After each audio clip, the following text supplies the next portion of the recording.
Mesdemoiselles, mesdames et messieurs, bonjour. Dans cette vidéo, nous allons parler de l'installation des outils de travail, mais aussi de la configuration de l'environnement.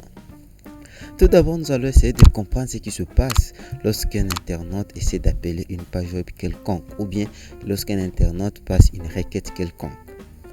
En réalité, lorsqu'un client ou un internaute se connecte à travers son navigateur ou une application quelconque, il envoie sa requête vers un serveur. Le serveur qui est en réalité divisé en plusieurs types de serveurs ou de services. Notamment, il peut intégrer un serveur web qui est un serveur Apache. C'est-à-dire, lorsqu'il envoie sa requête vers le serveur, c'est le serveur web qui va s'en charger, le serveur HTTP. Dans notre cas ici, on va utiliser un serveur HTTP qu'on appelle Apache. Le serveur Apache va détecter la page qui a été envoyée, et si c'est du PHP, le serveur Apache va faire appel à l'interpréteur PHP. L'interpréteur PHP qui, de manière optionnelle, c'est-à-dire peut ou ne pas faire appel à une base de données, mais de manière optionnelle peut envoyer la requête à un serveur de base de données, notamment un serveur MySQL par exemple dans notre cas. Le serveur MySQL qui va aussi envoyer la requête et va retourner les résultats en PHP, et le PHP qui va retourner le résultat vers le serveur HTTP qui est le serveur Apache. Et que donc lorsque le client envoie ou l'internaute envoie sa requête vers le serveur, il y a tout un processus. Il y a le serveur HTTP qui récupère la requête, le serveur HTTP, dans notre cas d'espèce qui est Apache, va détecter s'il s'agit d'une page PHP, va faire appel à l'interpréteur PHP qui peut aussi communiquer avec un serveur de base de données, et ainsi lorsque le résultat va arriver et que le client va voir la page s'afficher, lui il ne saura pas tout le processus qui va se dérouler côté serveur. C'est-à-dire côté serveur, côté backend, il y a un ensemble de processus, un ensemble de services qui s'exécutent. Comme nous venons de le voir, il y a un serveur web, dans notre cas on a utilisé Apache, un interpréteur PHP, mais aussi il y a un serveur de base de données. Alors pour pouvoir simplifier tous ces chemins, on va juste voir alors quels sont les différents outils que nous aurons à utiliser côté client, c'est-à-dire quel genre de navigateur. Et ici on peut juste choisir entre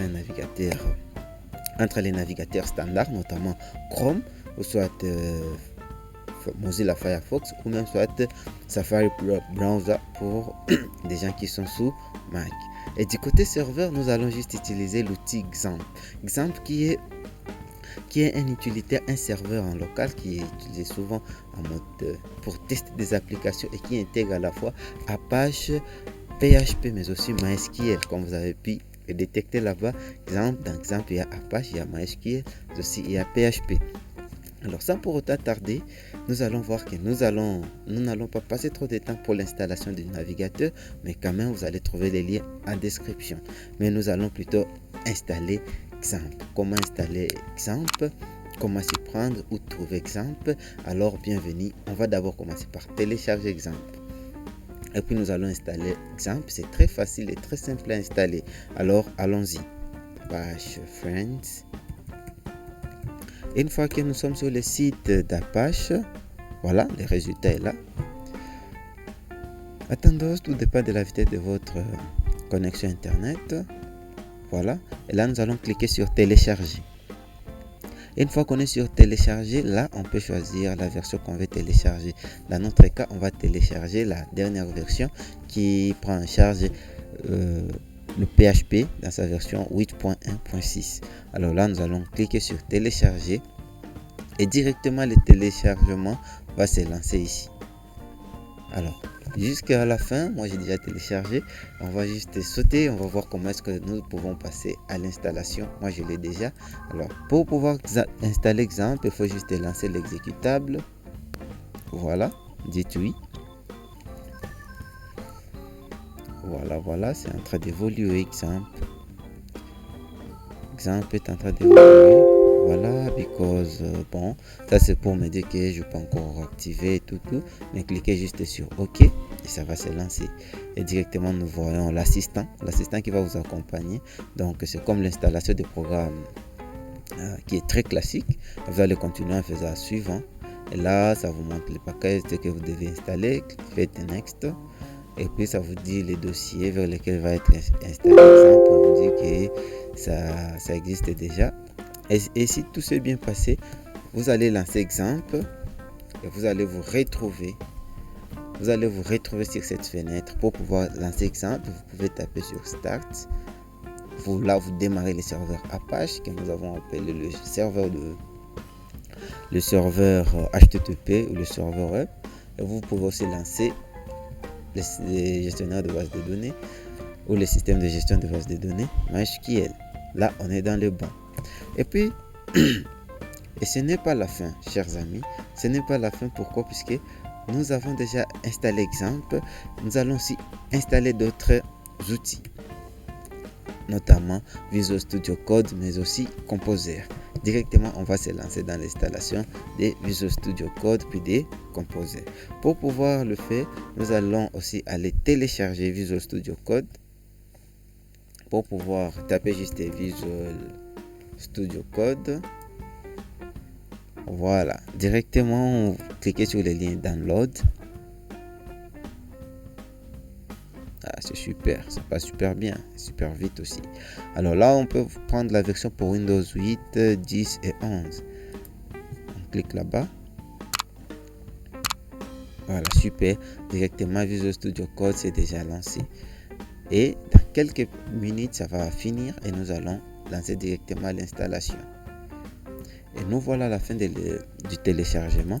Nous allons juste lancer l'exécutable de Visual Studio Code. On a déjà lancé. Voilà. Et là aussi, vous allez trouver aussi un assistant qui va vous accompagner. C'est vraiment très classique, très simple et très cool. Vous allez faire suivant, encore suivant et vous installer. Ça va faire l'extraction de fichiers, tout et tout. Et puis vous allez arriver jusqu'à la fin, jusqu'au bout de l'installation et vous allez lancer Visual Studio Code. Pourquoi nous avons choisi Visual Studio Code comme éditeur? Puisque Visual Studio Code vous permet d'installer facilement des extensions. Ça vous permet de coder de manière optimale. C'est un éditeur vraiment intelligent, un des meilleurs qui existe. Et à part ça, nous allons directement Visual Studio Code se lance. Et puis nous allons aussi nous lancer à l'installation des Composer, comme le voyons là-bas.